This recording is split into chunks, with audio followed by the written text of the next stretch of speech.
Hola, jo soc Marc Subirats i avui us vinc a parlar d'un llibre que m'ha impactat molt, El noi de la casa de la muntanya, escrit per John Boyne i l'editorial Empúries.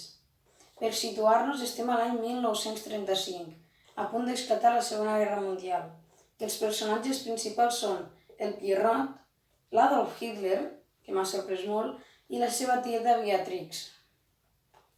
Tot comença com un noi viu a París i se li moren els seus pares, una cosa que li fa la vida complicada, anar-se'n a un orfenat on molts el tracten malament.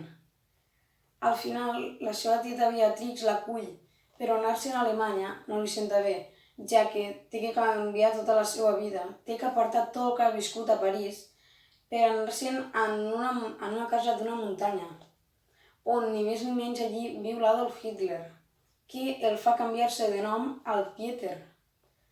Tant i tant que és que se fa canviar de nom. A mi m'ha sorprès molt tot el que li passa al canvi.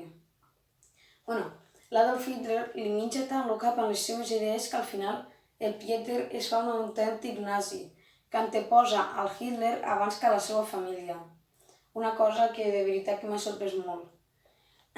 Continua amb la Segona Guerra Mundial, on el Hitler i Alemanya estan perdent la guerra i fugeixen. I el Perrot comença a passar unes aventures gens agradables, que no les diré perquè si les voleu saber, llegiu-lo, que és que vos recomano molt, és un llibre increïble, encara que per a la meva edat hi havia trossos que no els entenia del tot. Però hi havia unes pàgines que descrivien tot el que li havia passat al Pieter, unes paraules increïbles, que són aquestes.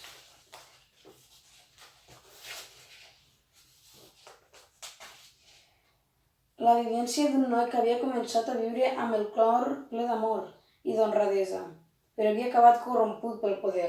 Les experiències d'un noi que havia comès uns crims que arrossegaria mentre visqués, un noi que havia perjudicat persones que l'estimaven i havia participat en la mort de gent que sempre l'havia tractat amablement. Un noi que havia sacrificat el dret a tenir el seu nom i ara s'hauria de passar la resta de la vida esforçant-se per recuperar-lo. La història d'un home que volia trobar la manera d'esmenar els seus actes i sempre recordaria el que li havia dit una criada anomenada Herta.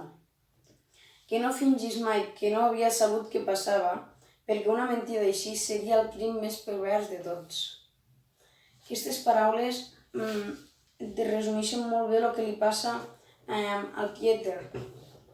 Unes frases que se'm quedaran al cap per molt temps. I fins aquí el vídeo, gràcies, i ja sabeu, subscriu-te i si t'ha agradat el vídeo dona-li like i espera't a més recomanacions.